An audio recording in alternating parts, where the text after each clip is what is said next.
दिल्ली में आम आदमी पार्टी सत्ता से बाहर हो गई है और अब दिल्ली की कमान बीजेपी के हाथों में आ गई है। लेकिन दिल्ली की सत्ता की रस्सी बीजेपी के लिए अपनी ओर खींचना आसान बनाया 5 दिग्गज नेताओं ने। अब इतना बड़ा बदलाव दिल्ली में हो कैसे गया, ये बात सबको हैरान कर रही है। तो चलिए जानते हैं मेरे यानी दिव्यांश वर्मा के साथ, क्योंकि आप देख रहे हैं वन इंडिया हिंदी। बीजेपी ने बिना किसी मुख्यमंत्री चेहरे के 27 साल बाद दिल्ली को फतेह कर लिया है।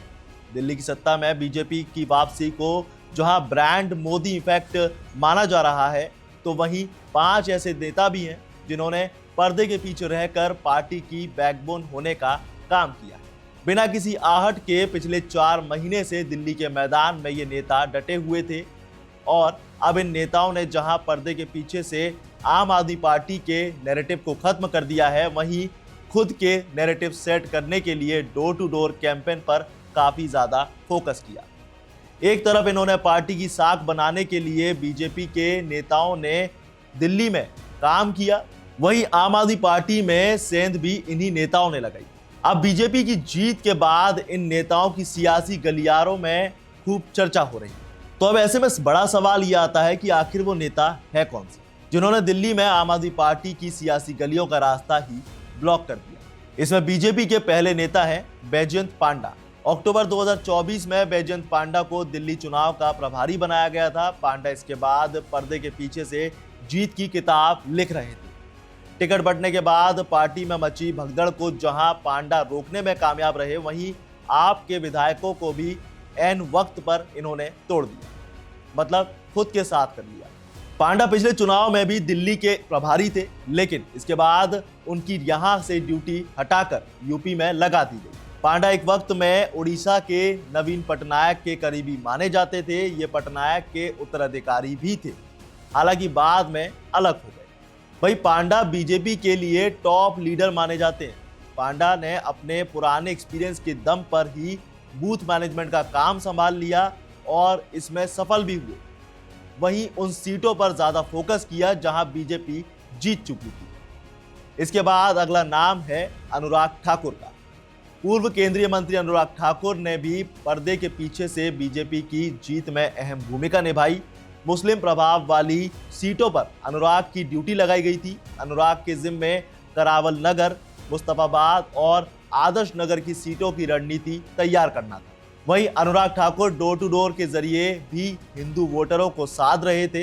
यही वजह रही कि जिसमें मुस्लिम बहुल होने के बाद भी मुस्तफाबाद सीट पर बीजेपी को जीत मिल गई।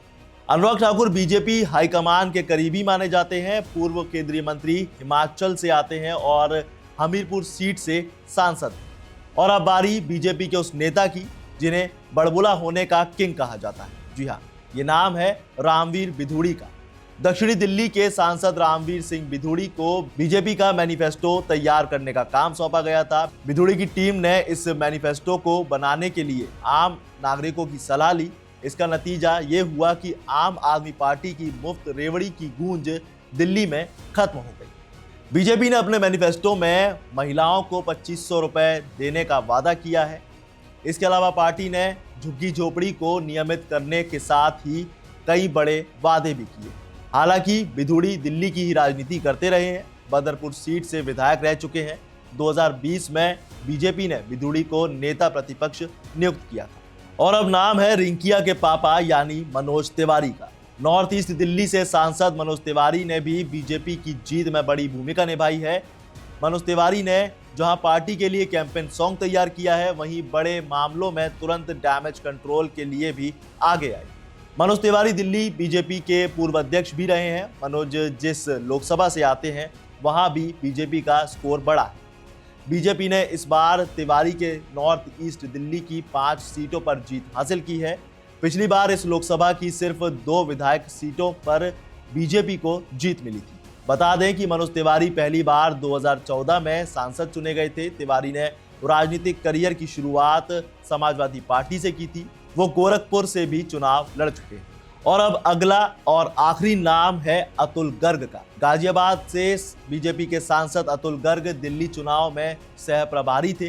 गर्ग भी बीजेपी की जीत को लेकर पर्दे के पीछे से स्क्रिप्ट लिखने का काम कर रहे थे। बूथ मैनेजमेंट के लिए जहां गर्ग लगातार छोटी छोटी बैठकें कर रहे थे, वहीं बीजेपी के नैरेटिव को जमीन पर लाने के लिए पीएम मोदी का पत्र घर घर पहुंचाने का काम भी इन्होंने किया।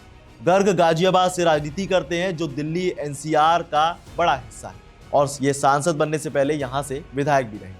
तो ये थे बीजेपी के वो तुरुप के जिन्होंने आम आदमी पार्टी का दिल्ली से अस्तित्व ही मिटा दिया और सिर्फ 22 सीटों पर इन्हें संतुष्टि करनी पड़ गई। फिलहाल इस खबर में बस इतना ही। ज्यादा जानकारी के लिए बने रहिए वन इंडिया हिंदी के साथ और वीडियो को लाइक शेयर और कमेंट करना ना भूलें।